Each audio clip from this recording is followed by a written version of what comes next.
Tim Benz LeVeon Bell can blame only himself for contract with Jets coming up short. TribLive.com. TribLive's daily and weekly deliver the news you want and information you need, right to your inbox. LeVeon. The last reported offer he had to stay in Pittsburgh was $70 million over 5 years. LeVeon Bell's 4-year deal with the New York Jets has a max value of $61 million and includes $35 million guaranteed, per source. Adam Schefter at Adam Schefter. Most outlets indicate that $35 million of the Jets' money is guaranteed. Todd Gurley got $45 million last year.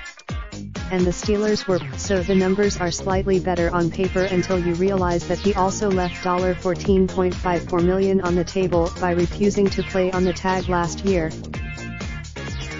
Bummer. Based on how Bell Raindrop, drop top, top smoking, no cooking the hot pot. Fucking on your bitch, yeah, that. Looking up, open the park.